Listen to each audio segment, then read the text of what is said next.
Maybe about 18 years ago, I bought this house, and I kept getting these insane water bills. The water bills were just insane. Like, why are these water bills so crazy? I'm a single man living in this house. Anyway, my neighbor told me I needed to dig a well. So I called this guy over to come, to an engineer. He comes out, and we're walking the yard, and he's putting out all of these orange flags as to all these places he thinks that we could find water.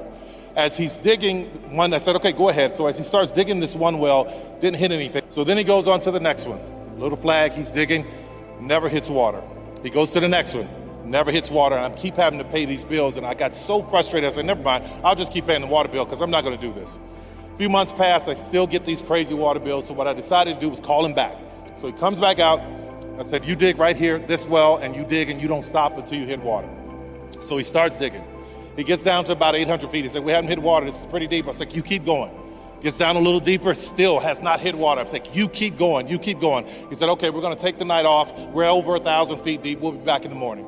That night I thought about it, I said, you know what, I'm just wasting money, I'm not gonna do it. As soon as he gets in the morning, I'm gonna tell him to stop digging. That morning he comes out, he starts the machine, I'm on my way down to him, the machine starts. He was 4 inches away from the water that I needed. Why am I telling you all this? Why am I talking about digging for water? In this world, we're all digging wells. In our lives, we're digging wells. We're digging wells in relationships where we put all this time and effort and energy, and sometimes it doesn't give us what we need. We put all our time and effort and energy in our dreams and our business, and it doesn't give us what we need or what we were after. But if you just keep digging, my God, if you could just hear me right now, just keep digging. You may be 4 inches away from every gift and every blessing that you've ever wanted in your life. Had I given up when I was homeless, when I was sleeping in my car, when I was hungry, had I given up, these people that you see on this screen right now would not be a part of my dream. There are people who are tied into your dream and your destiny, and you are worthy of getting to your goal. Keep digging. Don't stop. When I first started telling jokes, I made $25 a night. The first year in comedy, I made $3,000. The third year, I made about $7,200. I became homeless. I lived in a car for 3 years because I wasn't making enough money. But guess what? I kept telling them $25 jokes till they started paying me $250 a night.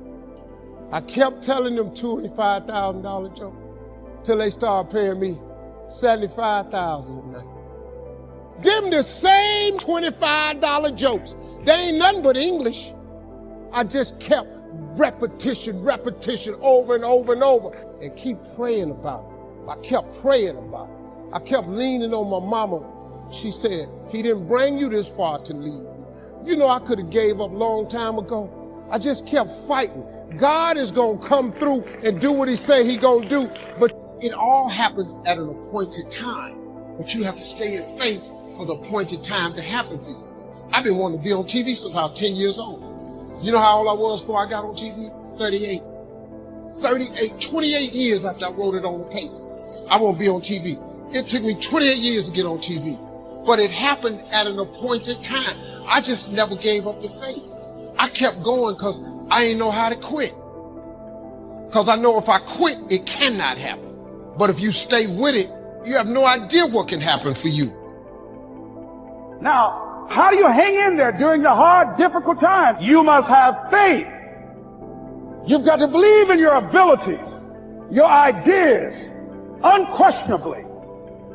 You've got to have faith, and that faith gives you patience. A lot of things are going to happen that will catch you off guard. And so therefore you've got to deal with and handle it as it comes. You've got to keep moving and keep plugging away. So how long you been working on this? And you have nothing to show. This is all you got to show. People are going to do that to you. And some people, ladies and gentlemen, they stop. You got to keep on watering your dream.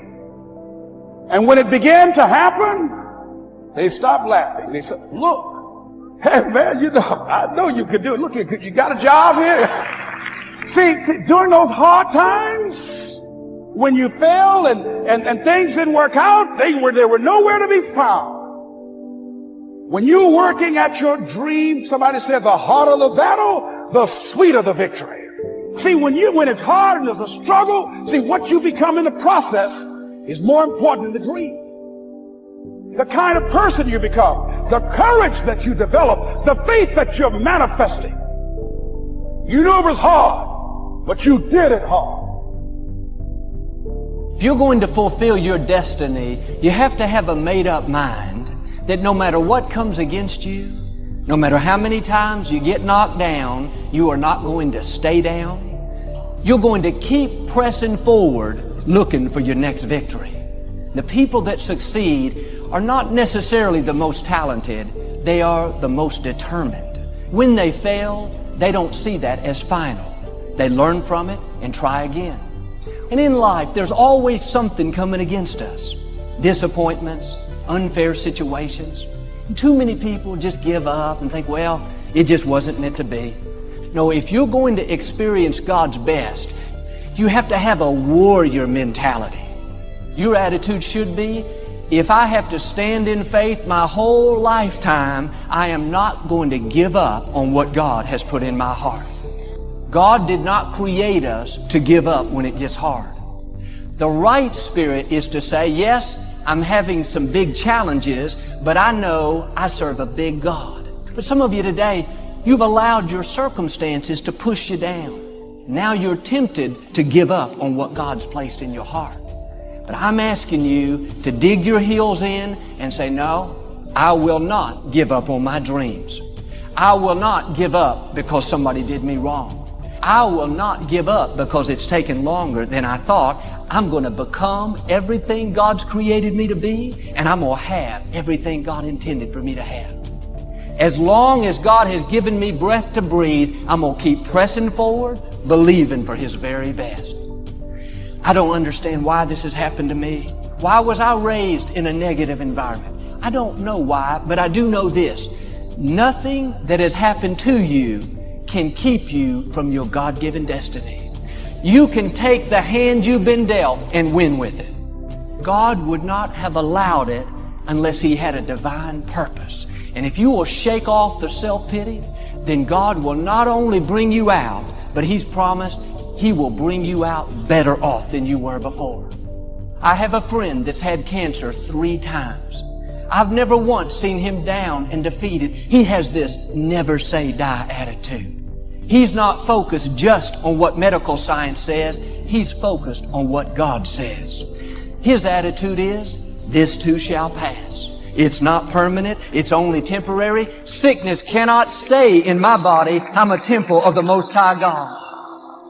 He has this holy determination. No matter how long it's taken, he's unshakable, immovable. He's got a made-up mind.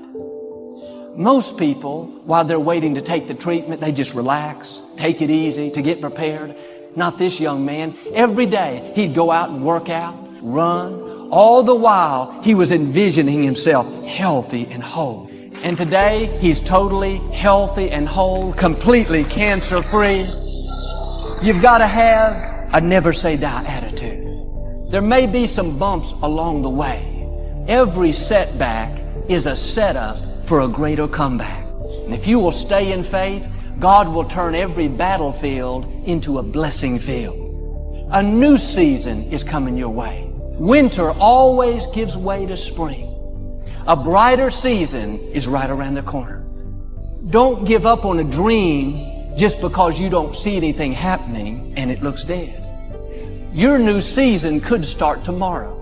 You could see things start to blossom in your life this coming week. Things take off in your finances, in your health. Your strength comes back. You feel good once again. What happened? The season changed. Looked like it was never work out, but you stepped in.